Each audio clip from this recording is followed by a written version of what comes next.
Hi, I'm Tim. Welcome to Watchbox, and thanks for logging on. If you love this watch, email me, tmosso@thewatchbox.com. It's in the description below. It is your purchase and pricing email question line for buying this or any watch you see on any Watchbox platform. Please reach out to me directly. Email tmosso@thewatchbox.com for pricing. Today, we are discussing one of the great achievements in independent horology of the modern era. Launched in 2013 and discontinued after 2021, this is the GPHG 2013 Men's Complication Prize winner, the Romain Gauthier Logical One.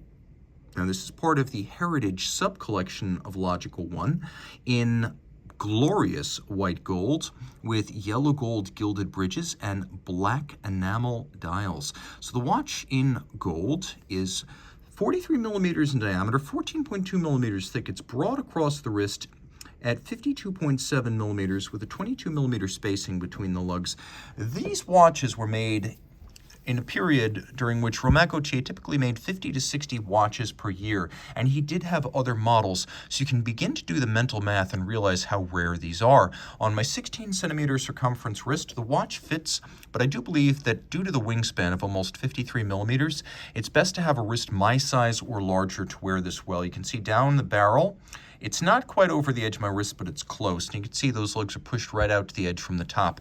It's not excessively thick, nor is it particularly thin, but it does have a sloped case flank, so it's going to fit underneath most cuffs. It is a dress watch and can be worn accordingly.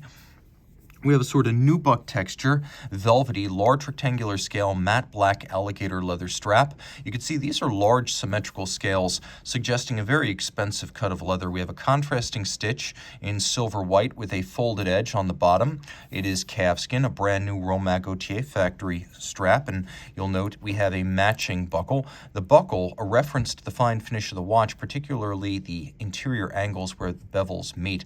It is a good-looking gold buckle for a good-looking gold watch. The case is remarkably nuanced. You can see its recesses have been media blasted for a texture and tonal contrast with the remainder, which is high-polished white gold. You can see that there's also a little bit of fluting that continues from the profile of the lug into the case band, adding immense nuance. The bezel is concave all the way around to pair the visual mass. We have a little trigger over at 9 o'clock that's actually used for winding the watch, and then a tiny crown with the Romain Gauthier logo that's used for setting the watch, just to demonstrate how both of these work. I wanted to keep the watch unwound so you could see the proprietary free-sprung balance design used by Romain Gauthier. Not just designed, but also fabricated in-house, much like the wheels with their recursive wheel-within-a-wheel design. These are in-house engineering achievements that are also fabricated under the same roof as the rest of the watch. Now, in order to wind the watch, there is a trigger, and you can see how the trigger advances a snail cam fusée and chain. Also, you'll note that the watch uses a stop work. While it has a theoretical power reserve of 60 hours, it runs for 46 hours in total to make sure that the operation of the watch occurs within the flat part of the barrel torque band.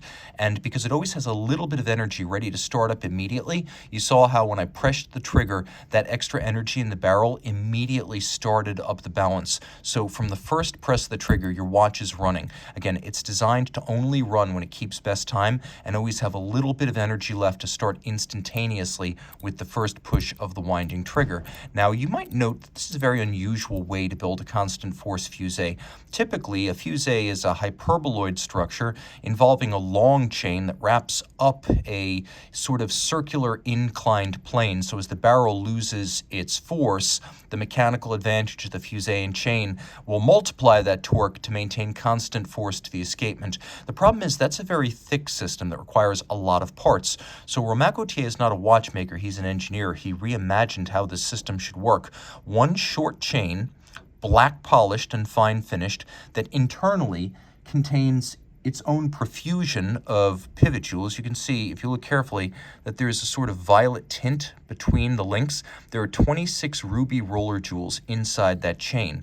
Now, in order to maintain efficiency, what he did was he created a snail cam in place of a conventional fusée system. So as the barrel winds down and loses its torque, it pulls what's effectively a longer lever arm, creating constant force to the escapement, and it keeps the chain in the same plane. The wheel linked to the barrel and the snail cam are in the same plane, so the chain is not winding its way up a fusée and diminishing its efficiency. Now, that's how the tech works. You can see it's free sprung, adjusted in 6 positions, so this is both durable and very precise. But finish is what you buy when you're buying a Romain Gauthier. There's innovation, but there's also decoration. So we have a beautiful Grand Faux enamel set of dials. There's no rippling, there's no orange peel, there's none of the telltales of low-grade enamel here. This is the good stuff, and black tells every tale, so you got to get it perfect if you're going to do black or dark blue enamel. Hands in white gold. You could see we have a bridge. It's actually a balance cock for the balance that features a lovely sort of solarization across its top, that deep grooved brushing. Mirror bevels a mile wide on the side. You could see that the bevels meet in a sharp outward point, which is just as difficult to achieve as inward angles. But make no mistake, we've got those too. We've got 1, 2, 3, 4, 5, 6 inward angles just on this one component. And you can see that the balance cock has been skeletonized and its 2 arms have been continuously rounded and mirrored all the way around. Romain Gauthier, again, an engineer, he uses these proprietary screws, which are black polished, that have an S-like slot to increase the purchase of the tool, allowing for the application of more torque without rounding off the head. You can see that all the wheels feature satination internally. We have a separate cock for the escape wheel, which has those circles and circles, but more importantly, you can see it's finished the same way as the balance cock, super high grade. There's media blasting on the bridges. You can see that it has a channel and a bevel a mile wide on its edge. We also have that sort of solarization, deep brushed grooving on the base plate, and then on the bridge for the fusée and chain, you can see we have 1, 2, 3, 4, 5, 6, 7, 8, 9, 10, 11, 12, 13, 14, 15, 16 interior angles where bevels meet, and you can see that they've also been satinated across their ends and then black polished and rounded all the way across the bridge itself. The finishing here is what you're paying for. It's best in the world. Romain Gauthier, not being a watchmaker, was opened of mind. He went out in the Vallée du Joux, where he builds his watches, and he sought the best, Philippe Dufour, and that is the tradition from which this finishing is drawn. They're actually good friends. You could see more sharp outward as well as inward angles here. 37 primary jewels, not including the chain. You can see that there's a power reserve indicator for the 46-hour power reserve on the reverse side, and you can see the sawtooth ratchet system that winds the barrel and also advances the power reserve indicator. It's a wonderful piece of horological theater. Normally, a mainspring inside a barrel will grind against the metal walls, the top and the bottom of the barrel. So this barrel is lined with sapphire discs to reduce the friction and ensure that over time, the spring doesn't create grooves and thus additional drag within the upper and lower plate of the barrel. So everything here has been reimagined. You can also see just how broad the bevels are. This is best in the industry type stuff. The likes of Lange&Theinet, Grubel Forsey, perhaps Ferdinand Berthoud, Philippe Dufour, those are really the only comparables. This is as good as it gets. It is truly amazing. It is also truly exclusive, as few of these were made and no more will be fabricated. So reach out to Team Mosso at thewatchbox.com for purchase and pricing details.